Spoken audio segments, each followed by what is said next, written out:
Buenas noches, amigos. Bienvenidos a las noticias del Consejo de Participación Ciudadana en Transición. Se estrenó hoy. 5 de sus 7 integrantes mantuvieron su primera reunión. Hola, Diana. Milton, amigos, buenas noches. Los recibió la presidenta saliente y anunciaron que oficialmente sesionarán el martes para definir la hoja de ruta y designar autoridades. Con este tema empezamos hoy 24 horas. Fue en autos del organismo y de la Asamblea Nacional como llegaron las nuevas autoridades a las instalaciones donde trabajarán en la evaluación de quienes fueron electos por el Consejo cesado. Son los consejeros de este organismo transitorio.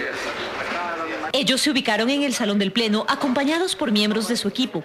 Allí explicaron que no habría declaraciones y que esta todavía no era una sesión oficial. Lo que sí les puedo anticipar es que es un organismo completamente nuevo, creado por el pueblo en la consulta popular y por consiguiente tendremos que estudiar reglamentos y todos los detalles que en su oportunidad les informaremos. Hay que perfeccionar la normativa para que este nuevo consejo, el Consejo de Transición, pueda actuar precisamente y pueda hacer las cosas muy bien. Hay que reunirnos y hay que tratar la normativa que tiene que ver con el funcionamiento del Consejo. Previamente, en el transcurso de la mañana, se hicieron presentes ciudadanos que dijeron ser parte del equipo de los nuevos consejeros. Dijeron acudir para coordinar los detalles de su llegada. Esto mientras el ambiente al interior era de incertidumbre. Sin embargo, tras conocer que pronto acudirían las nuevas autoridades, llegó seguridad extra. Salieron archivos hacia la bodega y se hicieron presentes otros actores que dijeron ser cercanos a los recién posesionados. Entre ellos, el exministro de Gobierno de Lucio Gutiérrez, Óscar Ayerbe, quien también dirigió por 4 años la Junta de Acreedores de Filambanco. Estos somos ciudadanos. Ya mismo llegan.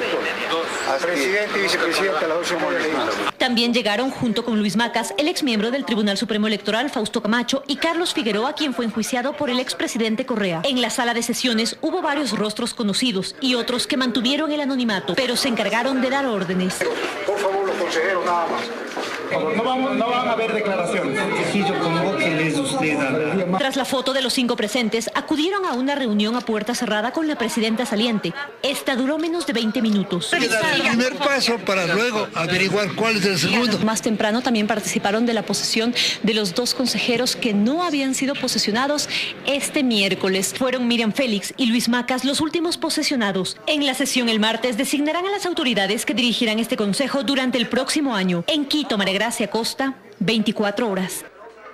Con 8 votos se aprobó el informe para el primer debate del proyecto para la derogatoria definitiva de la ley de plusvalía. Está previsto que la siguiente semana la Comisión Ocasional de la Asamblea apruebe el informe sobre el Consejo de Participación Ciudadana definitivo.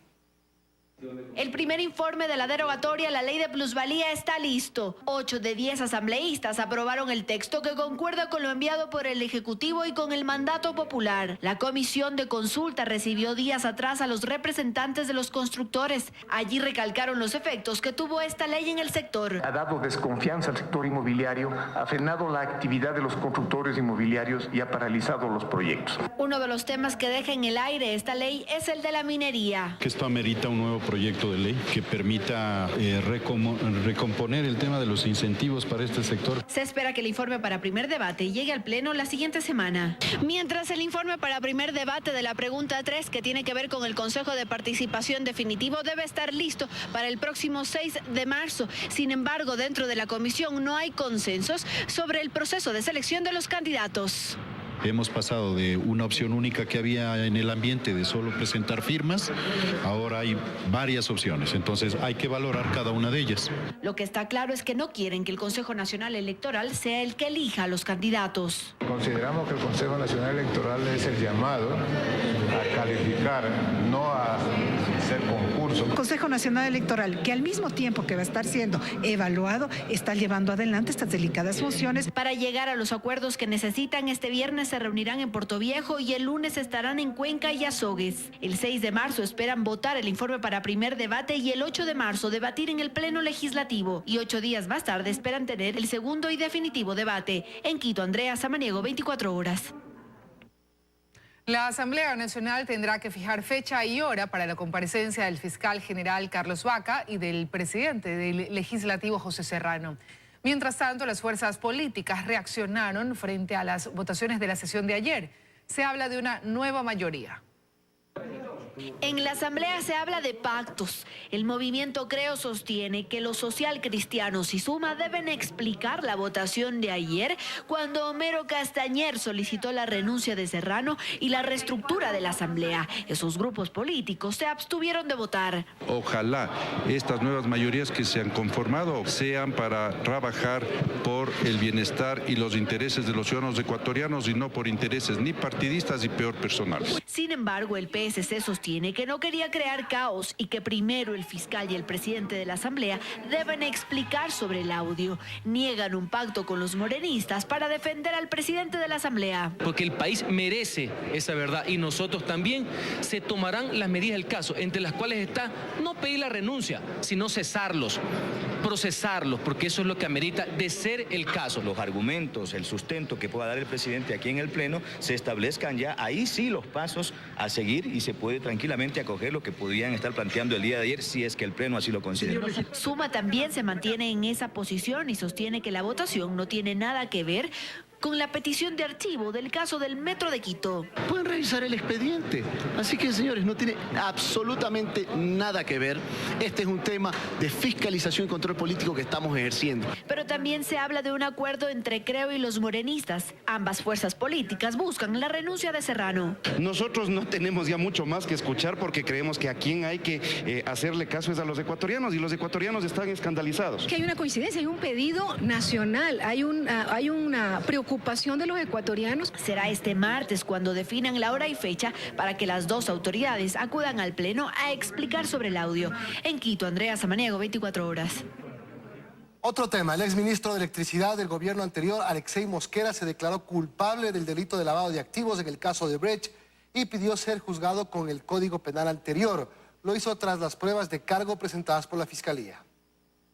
El exministro de Electricidad Alexei Mosquera fue detenido el 22 de abril del año pasado por la trama de corrupción de Odebrecht.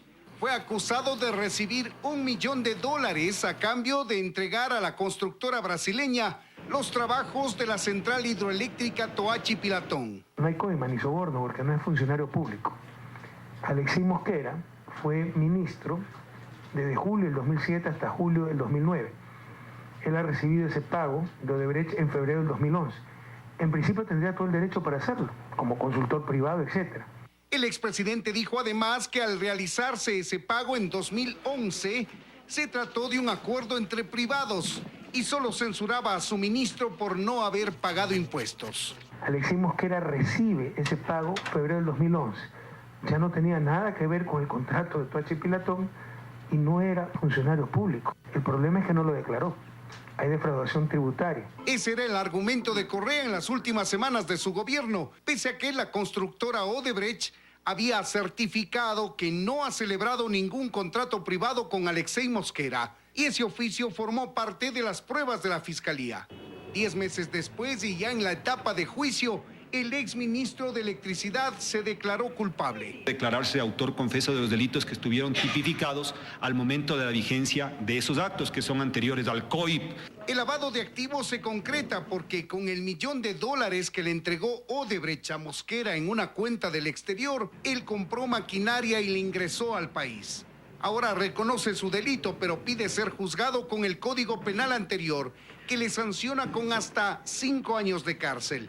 Y no con el COIP, que le establece una pena de hasta 10 años por ese delito. La Constitución establece que cuando hay 2 delitos en el espacio y en el tiempo, se aplicará la pena más rigurosa al reo y eso es lo que nosotros estamos pidiendo en puridad jurídica. En este caso se ha optado por el reconocimiento de la infracción y la solicitud de disculpas. Los jueces tomarán una resolución en derecho y como corresponde. La audiencia de juicio contra el exministro Mosquera se inició este jueves y podría terminar este viernes. En Quito, Freddy Paredes, 24 horas. La industria minera gana terreno en el país y amenaza con tomarse zonas de gran potencial turístico al noroccidente de Quito. 4 bloques con más de 14.000 hectáreas fueron dados en concesión en diciembre pasado en la zona de San Miguel de los Bancos. Con la presencia de ustedes dije ni una sola más. Y se lo dije al señor ministro. No estaba en los planes del gobierno, dice Lenín Moreno, pero la administración de su exministro de Minas, Javier Córdoba, lo hizo. Se otorgaron decenas de concesiones mineras y una de las más recientes fue en días de la convocatoria a consulta popular, que buscaba precisamente restringir la minería metálica en el país. De repente llegaron a mis oídos que se había hecho alguna concesión que estaba pendiente en el trámite y el ministro no me había comunicado. Tuve que lastimosamente decirle al señor ministro que mi promesa debe ser cumplida y tuvo que irse a su casa. 4 bloques con cerca de 14.000 hectáreas de concesión fueron inscritos a nombre de la compañía Valle Rico Resource, sin que nadie de la zona se entere y sin que las autoridades locales lo sepan. No ha existido ninguna socialización, no hemos conocido sino por los mismos propietarios, por los mismos colonos que han llegado allá a hacer ya la exploración en alguna parte, entiendo, georreferenciación de puntos básicos. En este mapa identificamos a los 4 bloques concesionados a la compañía Valle Rico, subsidiaria de la gigante australiana de minería SolGold, que suma en Ecuador 178 concesiones mineras con más de 733.000 hectáreas. Es una inmensa zona verde, refugio de flora y fauna únicas en el planeta e indiscutible paraíso turístico. Es San Miguel de los Bancos, la zona de concesión de los 4 bloques. El San Miguel 1 con 4.200 hectáreas, San Miguel 2 con 3.276 hectáreas, San Miguel 3 con 4.092 hectáreas y San Miguel 4 con 2.326 hectáreas.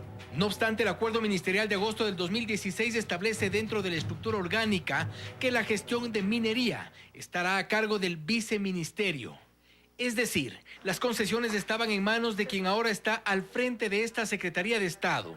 Rebeca Illescas, la ministra de Minas, asegura que no hay concesiones. Esta es una concesión que se otorgó con anterioridad, el título fue materializado con posterioridad a la disposición del señor presidente, lo cual causó sorpresa. Es verdad, tenemos que socializar de mejor manera.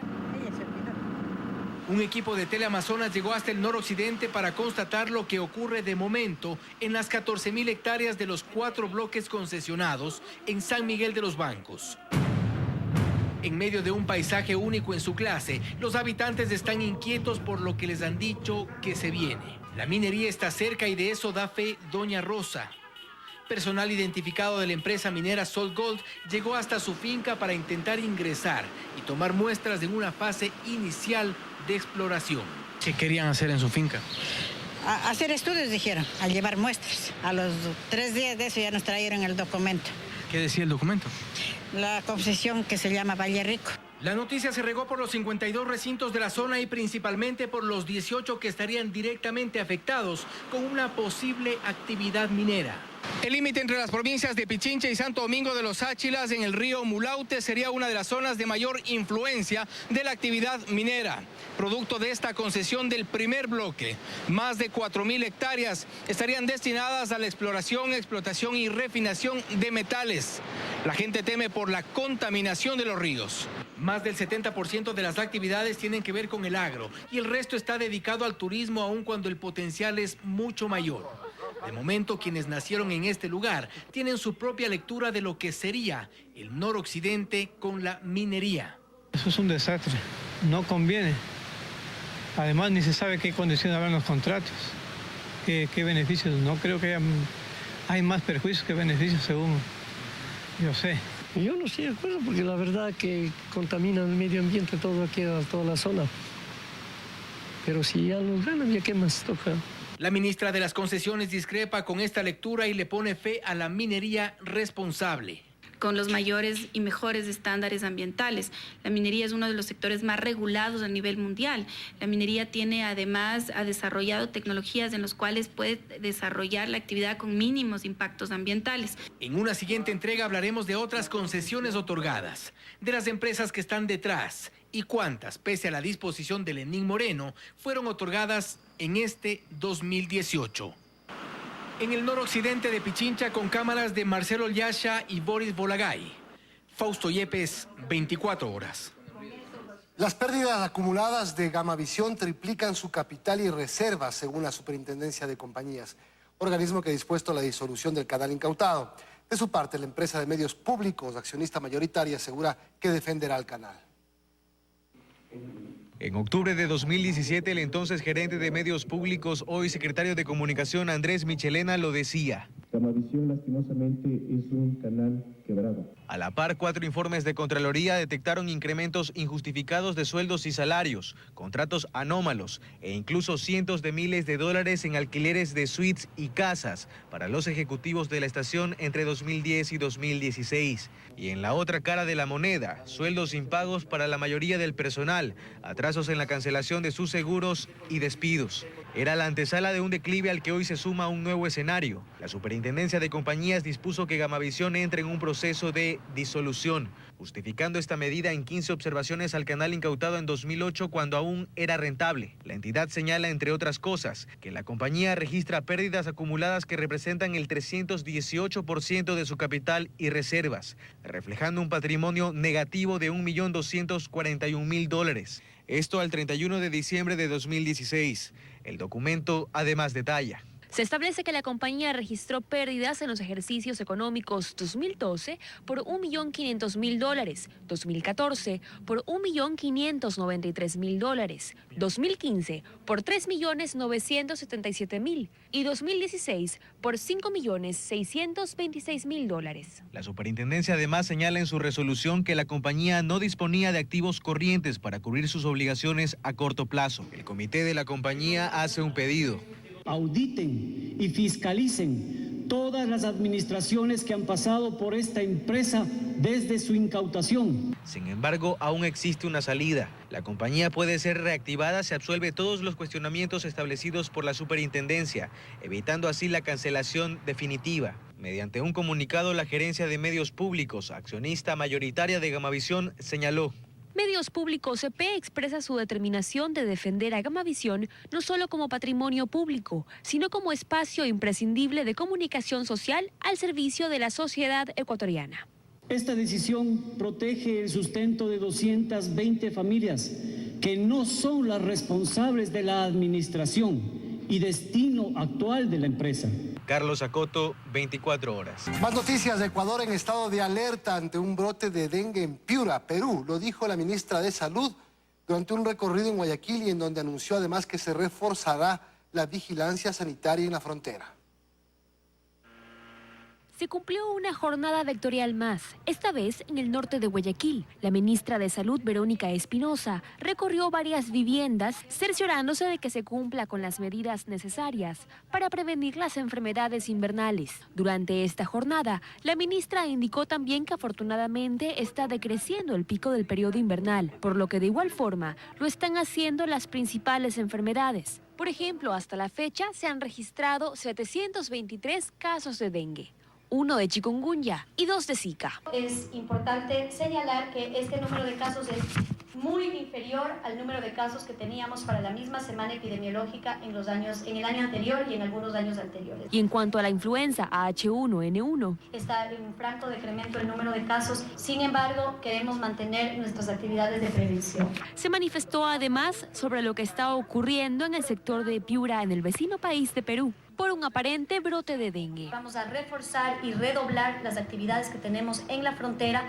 para evitar que el mosquito, la proliferación del mosquito se dé. Finalmente aconsejó a los moradores de este punto y en general a los ecuatorianos a que se acerquen a los principales centros de salud al detectar la presencia de algún síntoma para evitar automedicarse. Valery Villalba, 24 horas. Maestros jubilados llegaron a la Asamblea Nacional para reunirse con miembros de la Comisión de Fiscalización y el ministro del Trabajo para resolver la situación de 500.000 docentes afectados por la falta de pago de sus jubilaciones desde 2008. Los profesores piden a la comisión vigilar el uso de los fondos públicos para este sector. En la sesión, el ministro de Trabajo anunció que cubrirá la deuda hasta julio. En el año 2018 hemos pagado $244.138.000 a 4.489 jubilados. Estábamos conversando con el viceministro de Finanzas y ya estamos ubicando para seguir pagando 100 millones más. ¿Es suficiente? Todavía no, pero seguimos. Vamos a seguir, compañeros, no lo duden ni por un momento. Ese fue el compromiso del presidente, pagarles a todos y a todos se les va a pagar. Cerca de 112 millones de unidades de sangre se donan a nivel mundial cada año. Según la Organización Panamericana de la Salud, si un 5% del total de la población se convirtiera en donante, las necesidades de sangre a nivel global serían cubiertas. Con una sonrisa en su rostro, así cumple este hombre con un acto altruista y solidario. Es la 101ª ocasión que se acerca al establecimiento de la Cruz Roja a donar su sangre. Dice que a los 16 años tomó la decisión de donar. Ahora lo hace como un deber humano. La verdad fue por una necesidad de una amistad que tuvo un accidente y el ver la cantidad de gente que necesitaba sangre me motivó a seguir donando. Todos esos años que yo he venido donando he visto que hay mucha cantidad de gente que necesita la sangre y si uno puede ayudar es algo maravilloso. Tal como él, decenas de personas se acercan a diario a los distintos establecimientos de la Cruz Roja. Para algunos es la primera ocasión. Toca ayudar y donar cuando se puede. Me dicen que tengo mucha sangre en el cuerpo, entonces es bueno donar la sangre para que se regenere otra nueva. Los requisitos para donar sangre son: tener buena salud y voluntad, presentar el documento de identificación, tener entre 17 y 65 años de edad, pesar mínimo 50 kilos, haber ingerido alimentos en las últimas 4 horas, haber cumplido con las horas mínimas de sueño. Además de ellos, es necesario conocer que los hombres pueden donar cada 3 meses, las mujeres cada 4 meses. Ha sido de esperar cada 3 meses, me toca donar sangre, entonces me faltan unos días de espera. Tengo que regresar en marzo. Aunque los tipos de sangre son variados, todos son requeridos. Un 70% de los ecuatorianos cuenta con un tipo de sangre O positivo, un 18% es A positivo, un 7% es B positivo, un 0,001% es AB positivo, un 2,7% tiene tipo de sangre O negativo, un 0,3% es A negativo, un 0,01% es B negativo y un 0,001% es AB negativo. Las personas que tengan la sangre buena y que vengan a dejar. Donar sangre no cuesta nada y puede salvar muchas vidas. En el año 2017, 171.151 ecuatorianos donaron sangre. Estas donaciones dieron como resultado 341.000 productos sanguíneos. En Quito, Daniela Valencia, 24 horas. La Cancillería invita a los estudiantes ecuatorianos a postularse en el programa de becas de reciprocidad Ecuador-Colombia 2018. Los candidatos seleccionados podrán cursar una maestría con una duración de 2 años. La beca cubrirá los costos de matrícula, estipendio mensual, póliza de salud en Colombia y visa de cortesía. La convocatoria se cierra el 22 de junio y los estudios iniciarán el segundo semestre de este año. Para más información, remitirse a la página web de Cancillería. La Fiscalía investiga un posible tráfico de migrantes en el caso de los 2 jóvenes que murieron al intentar viajar clandestinamente en un avión a los Estados Unidos. Los cuerpos de los primos Pichasaca fueron sepultados esta tarde en su tierra natal, en el Cañar. La comunidad Cachi está de luto. Más de una centena de amigos y familiares caminaron en silencio, acompañando los féretros de los 2 adolescentes que intentaron migrar desesperadamente hacia Estados Unidos en el tren de aterrizaje de un avión comercial. Una arriesgada travesía que les costó la vida. Todo el mundo quiere irse hacia los Estados Unidos para estar con sus familiares, para ir a ver a su esposa que estaba allá, de Marco Vinicio principalmente. Reencuentro que no pudo ser. Hoy Cachi lloró a sus hijos en el último adiós. Sin embargo, esta historia no termina aquí, pues aún hay muchas preguntas sin contestar. La Fiscalía investiga un posible tráfico de migrantes, en el que el caso de los primos Pichasaca sería tan solo la punta del iceberg. Tras esto debe estar una banda muy bien organizada. Asunto por el que la fiscal del Guayas, Patricia Morejón, sostiene que el caso será investigado a profundidad por la Unidad Especializada de Delincuencia Organizada Transnacional. Alguien tenía que ayudarles a evadir en Estados Unidos los filtros de seguridad también. Se dice que los chicos son hijos de migrantes y que probablemente haya unos depósitos. Vamos a averiguar a quién se hizo el depósito, de qué cuenta, cuánto dinero. Según versiones de la policía, los jóvenes habrían cortado un tramo de esta malla de seguridad para poder ingresar a la pista. Morejón cree que ese es el detalle menos importante, pues una vez adentro se pregunta cómo ingresaron al avión, cómo es que nadie los vio. ¿Cómo sabían que el avión estaba ahí, justo en la pista, justo en ese hangar? No hay una persona que inspecciona el avión antes de que salga y vamos a empezar investigando no solamente a lo que es taxa, seguridad del aeropuerto, sino también a los de la aerolínea. Las investigaciones de Fiscalía apuntan a buscar a quienes jugaron con los sueños de estos dos jóvenes, quienes les vendieron una mentira, quienes los expusieron a la muerte. Carlos Acoto, 24 horas. 22 casas allanadas, 16 detenidos y gran cantidad de droga incautadas, el resultado de un mega operativo desplegado en Guayaquil esta madrugada. La banda traía pasta de cocaína desde Perú para comercializarla en la ciudad y la lideraba una mujer con amplio historial delictivo. De esta forma fueron allanados los inmuebles durante toda la madrugada. Los policías, mediante labores de inteligencia, buscaban a los presuntos narcotraficantes. Los uniformados rodearon las casas, se subieron por las ventanas, por los techos, con la finalidad que nadie escape. En total, 22 viviendas fueron allanadas. Técnicas investigativas propició la detención de 16 detenidos. El modus operandi de estas personas era traer pasta base del Perú a través de vehículos encaletados de transportistas. Las incursiones se dieron en la ciudad La Florida, en Los Esteros y en un sector de La Portete. Lo que hace esta organización es empezar a reclutar a gente que no tiene empleo. Eso es lo que ha hecho en diferentes sectores. Dentro de dicho operativo se encontró cualquier cantidad de sustancias sujetas a fiscalización, balanzas con las que pesan las sustancias, funda con la que embalan las sustancias, así como municiones que también se encontró en considerables cantidades. Entre los 16 detenidos hay 6 mujeres, una de ellas es alias La China y era la líder del grupo. Aparentemente se encargaba de financiar a los integrantes de su banda para que expendan la droga. Alias La China con 8 detenciones anteriores, 3 por robo, 1 por asesinato y 3 por drogas. El trabajo se realizó mediante una investigación que duró aproximadamente 3 meses y fue denominado Impacto. Paul Tutibén, 24 horas. La lucha contra el contrabando se radicaliza en la provincia del Carchi para frenar la evasión de impuestos en el país.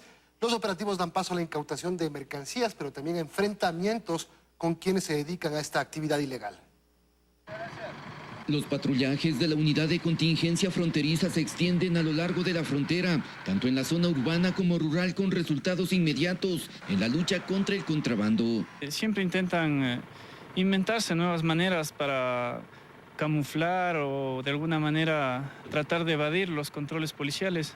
Eso lo comprobamos durante un patrullaje nocturno donde se detectó este vehículo con mercadería ilegal intentando huir de la fuerza pública. Transportaban varias cientos de cajetillas de cigarrillos, son de origen chino ingresados por Colombia.